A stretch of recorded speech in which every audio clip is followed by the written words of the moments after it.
650 രൂപയ്ക്ക് ചിക്കൻ കാരി കുർത്തീസ് ഇടുന്ന ഒരു കട പരിചയപ്പെടുത്തി തരട്ടെ. ഈ വീഡിയോ ഉറപ്പായിട്ട് ലേഡീസിന് യൂസ്ഫുൾ ആവും. കാരണം ഞാൻ ഈ ഒരു കോസ്റ്റ്യൂം ഇട്ട സമയത്ത് കുറച്ച് പേര് എന്നോട് ചോദിച്ചിരുന്നു ഓൺലൈനാണോ ഈ ഡ്രസ്സ് എവിടെ നിന്നാണെന്നൊക്കെ. അപ്പോൾ അവർക്ക് ഞാനൊരു റിപ്ലൈ വീഡിയോ ആയിട്ട് കൊടുക്കാമെന്ന് പറഞ്ഞിരുന്നു. ആ വീഡിയോ ആണ് കേട്ടോ ഈ ഒരു വീഡിയോ എന്ന് പറയുന്നത്. ഇപ്പോൾ ചിക്കൻ കാരി കുർത്തീസാണ് ട്രെൻഡ് എന്ന് പറയുന്നത്. ഏതൊരു ഫംഗ്ഷനും നല്ല വൈബ്രൻ്റ് ആയിട്ടുള്ളൊരു കളറിലെ ചിക്കൻ കാരി കുർത്തീസൊക്കെ വെയർ ചെയ്ത് പോയാൽ ആ ലുക്കേ സെറ്റാണ്. അപ്പോൾ അതുപോലെ ഏതെങ്കിലും ഒരെണ്ണം എടുക്കണം അല്ലെങ്കിൽ ഡിഫറെൻറ്റ് കളേഴ്സ് ഉണ്ടെങ്കിൽ നല്ലതാണെന്നൊക്കെ വിചാരിച്ചിരിക്കുന്നവരാണെങ്കിൽ നേരെ ചാലക്കുടിയിലുള്ള ലാബല്ലേ ഫാഷൻസിലോട്ട് വിട്ടോളൂ. 650 രൂപ മുതൽ അവിടെ ചിക്കൻ കാരി കുർത്തീസ് അവൈലബിൾ ആണ്. പോകുന്ന പോക്കിൽ നമ്മൾ ചിക്കൻ കാരി കുർത്തി തന്നെ ഇട്ടിട്ട് പോയിട്ടോ. അപ്പോൾ ഒരു ഗെറ്റ് റെഡി വിത്ത് മീ ഒക്കെ കഴിഞ്ഞിട്ടുണ്ട്. അപ്പോൾ നമുക്ക് നേരെ പോവാം. അവിടെ ചെന്നപ്പോൾ ആദ്യം എൻ്റെ കണ്ണിൽ ഉടക്കിയത് ഈ ഒരു ബ്ലാക്ക് കളറാണ് കേട്ടോ. ബ്ലാക്ക് എൻ്റെ ഫേവറേറ്റ് കളറാണ്.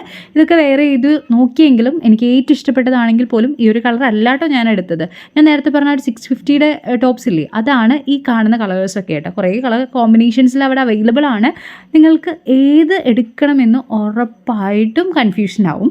ഇതൊന്നും കൂടാതെ പേസ്റ്റൽ കളേഴ്സിലുള്ളതും അതുപോലെ തന്നെ 3 പീസ് സെറ്റ്സ് ആയിട്ടും അല്ലെങ്കിൽ 2 പീസ് സെറ്റ്സ് ആയിട്ടും അതുപോലെ തന്നെ പല കോമ്പിനേഷൻസിലുള്ള ചിക്കൻ കാരി കുർത്തീസ് അവൈലബിൾ ആണ്.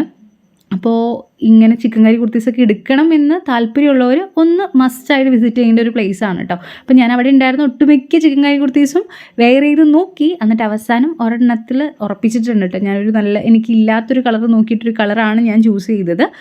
അപ്പോൾ നിങ്ങൾ നോക്കുന്നുണ്ടെന്നുണ്ടെങ്കിൽ വേഗം ലാബിലയിലോട്ട് വിട്ടോളൂ. അപ്പോൾ അടുത്ത വീഡിയോയിൽ കാണാം. ബൈ.